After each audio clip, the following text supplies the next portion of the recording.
Hello, my dear students. I hope you all are fit and fine at home. Today is our MSc class, so I will send you video. Our topic is Uttan Asana. So in this video, I will tell you a one main asana. The name of this is Uttan Asana.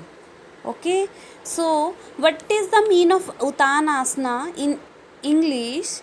It means standing forward, bent pose. It is the meaning of this asana, and this is be derived from a three Sanskrit word. Ut, it means intense, Tan means stretch, and asana means pose. So it is one of the part of Surya Namaskar, means the 12 poses present in Surya Namaskar, and in this 12 poses it is the one pose of Surya Namaskar. So this Uttanasana is very important asana, and it is be good for our body, and it helps to be strengthen the lungs and reduce the chances of respiratory disease.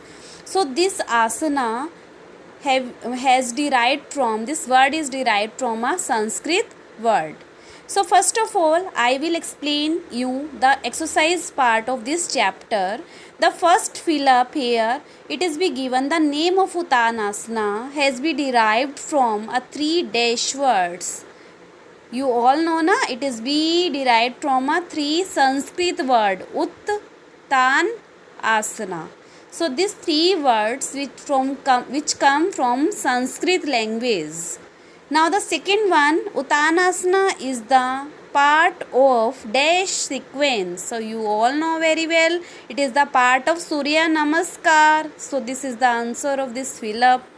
Now the next one, it helps this, allow a good blood flow to reach the brain, because the good blood flow is very necessary to be reached in our brain, because brain is very important part of our body, and it helps to be in work of control and coordination in our body.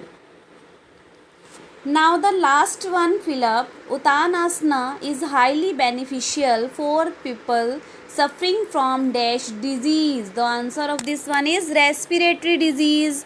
So this Uttanasana is very beneficial for a respiratory disease. It helps to be strengthen our lungs and reduce the chances of respiratory disease in our body. Now the next exercise question is true false. So first true false is be given here. We must try not to bend our knees while performing Uttanasana. So it is be true. When we do this bending posture, our knees is not bent. If it is not, it is bent, then this asana is not in correct sequence. Now the second one, Uttanasana strengthen the lungs and reduce the chances of respiratory disease. So this statement is also true. You know very well, na? It helps to be strengthen the lungs and reduce the respiratory disease in our body. We begin in Parvatsana while practice Uttanasana. No, it's not compulsory. Parvatsana is not a part of Uttanasana, so it's not necessary when we begin in Parvatsana when we practice Uttanasana. So it is a wrong statement.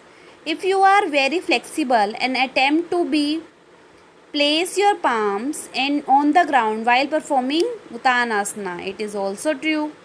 Now we come to the exercise question answers. So what is your first question? What is the meaning of Uttanasana? So what is the meaning of Uttanasana? It has been derived from Sanskrit word Uttan, which means intense stretch, and asana means pose. So it is the meaning of this Uttanasana word in Sanskrit language. It is be made with the help of three Sanskrit words. Now the second question, in which asana do we stand first for performing Uttanasana? So we stand in Tadasana first for performing Uttanasana. So which asana do we stand first while performing Uttanasana? In Tadasana. Now the next one, How is the final position beneficial to me, my body? So it helps in getting a good blood flow to our brain and heal the unhealthy cells present in our body. So it is very important and final position beneficial to body. Now, how should we breathe while performing Uttanasana? We always breathe through nostrils, means nose holes. Why we should always breathe from nostrils? Because nostrils are having hairs. If any dirt present in our air, then it is be absorbed by the nose hair present in nostril. So that's why we always breathe with the help of nostril. If we breathe with mouth, then these dust particles with air goes to our body and cause the respiratory disorders. So we should always breathe through nostrils. I hope you all will understand these questions. Exercise part of chapter number 14. Thanks to all of you. Have a nice day.